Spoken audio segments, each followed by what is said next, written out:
नमस्कार. इन्व्हर्सचे एक्झाम्पल्स आपण सॉल्व करतोय. त्यातला next example, find inverse of a x0 0 0y0 0 0 z for x y z are non zero. So non zero एलिमेंटसाठी हा जो a गिव्हन आहे त्या a साठी आपल्याला इन्व्हर्स फाइंड आउट करायचं आहे. इथे कुठल्या मेथडने इन्व्हर्स फाइंड आउट करा हे मेन्शन केलेलं नाही, त्यामुळे शक्यतो त्यातली सिंपल मेथड असेल ती यूज करायची. ती कोणती आहे? ॲडजॉइंट मेथड ही सिंपल मेथड आहे. सो आपण ॲडजॉइंट मेथडने याचा इन्व्हर्स फाइंड आउट करणार. पण सगळ्यात पहिली स्टेप काय असते? डिटर्मिनंट ऑफ ए कॅल्क्युलेट करतो, कारण डिटर्मिनंट नॉन झिरो असेल तर तो नॉन सिंग्युलर होईल आणि इन्व्हर्स एक्झिस्ट होईल. सो याचा माहिती आपल्याला. So determinant of A is equal x into bracket yz minus 0 then minus 0 plus 0 होते 0. सो टोटल किती आले? x y z. तर x y z non zero आहे, सो हा नॉन झिरो झाला. त्यामुळे डिटर्मिनंट ऑफ a आपल्याला काय मिळालं? नॉन झिरो मिळालं. त्यामुळे आपण याचा इन्व्हर्स फाइंड आउट करू शकतो. डिटर्मिनंट ऑफ a ची जी व्हॅल्यू आहे ती पण लागणार आहे, बिकॉज आपण ॲडजॉइंट मेथडने इथे जाणार.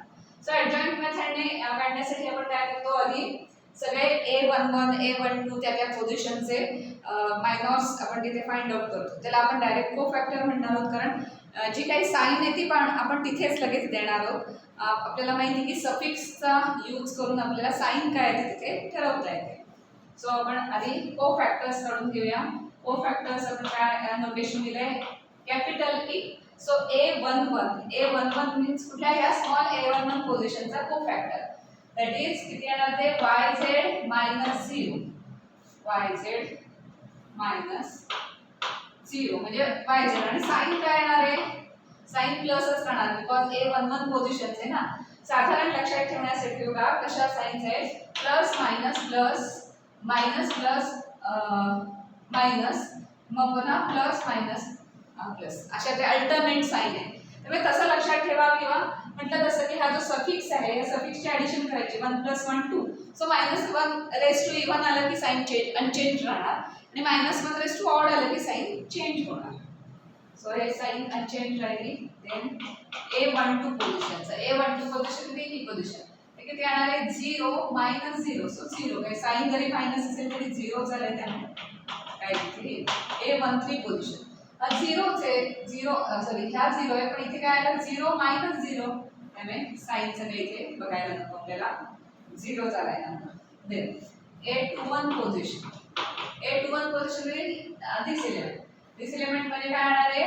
xz सॉरी इथे हा a21 पोझिशन आहे. त्यामुळे ही रो आणि हा कॉलम आपल्याला इग्नोर करायला लागेल. त्यामुळे काय येणार आहे? 0 -0 मीन्स 0. त्यामुळे इथे पण साइन काय ते आपल्याला बघायची गरज नाही. Then a22 position. a22 position means this, म्हणजे हा कॉलम आणि ही रो इग्नोर करायची मीन्स xz - 0. आता xz - 0 आहे तर आपल्याला साइन चेक करावी लागेल. पण a22 आहे, 22 म्हणजे 2 + 2 4. So -1 raise to 4 positive. So sign unchanged राहणार. त्यामुळे xz - 0 मीन्स xz. इथे तुम्हाला साइन डायरेक्टली म्हणजे लिहिता येत असेल तर चेक करा प्रत्येक वेळेला की a22 आहे म्हणजे 4 येणार. 4 येणार नाही, अनचेंज होणार. 5 किंवा 3 1 वगैरे आलं तर काय असणार आहे? चेंज होणार.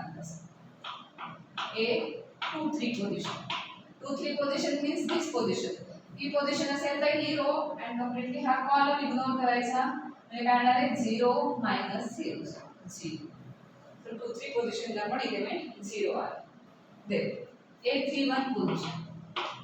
a31 means this. So this column and this row means 0 - 0. So 0. a32 position is this. This column and this row हा column आहे आणि ही row cancel होणार. म्हणजे काय? 0 - 0. a33 position means this position. हा column ही row गेली की xy - 0. xy येणार and sin काय येणार आहे? 3 + 3 6. सो साइन अनचेंज राहणार. So +xyz. तो तीनच नंबर्स दिसतात, +yz +xz आणि +xy. बाकी सगळे मेंबर्स 0 आलेले. आता को फॅक्टर्स ऑफ a असं आपण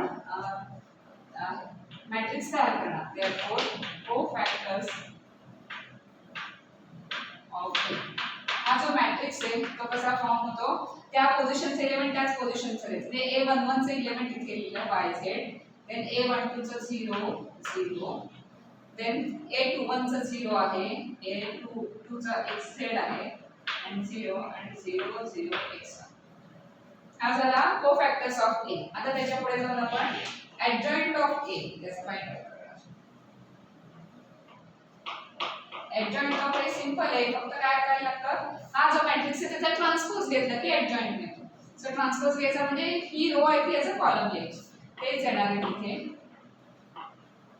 देन ही row as a column 0 same येणार आहे तिथे. ऍडजॉइंट आणि कोफॅक्टर्सचा मॅट्रिक्स आणि ऍडजॉइंट दोघांचा ट्रान्सपोज सेमच एकमेकांचा ट्रान्सपोज. आता ऍडजॉइंट ऑफ ए आलं, डिटर्मिनंट ऑफ ए कॅल्क्युलेट करून ठेवलेला आहे. सो इन्व्हर्स इझी आहे, सिंपल आहे. आता फक्त आपण इन्व्हर्स काढणार त्याच्यात. डिटर्मिनंट ऑफ ए किती आलंय, x y z. Therefore a inverse is equal to 1 upon determinant of a into adjoint of a. So which is equal to 1 upon x y z into r I y z 0 0 0 x z 0 0 0 x.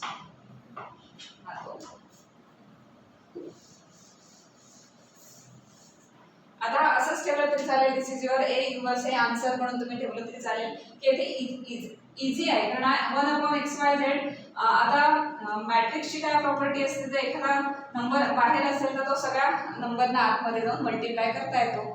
So इथे easy आहे, तो आतमध्ये सगळ्यांना multiply करूया. नाहीतर तुम्ही ह्याच स्टेजला ठेवलं आणि म्हटलं की दिस इज ए इन्व्हर्स तरी सुद्धा आहे करेक्ट आन्सरच आहे. पण इथे अजून एक स्टेप आपल्याला करता येईल.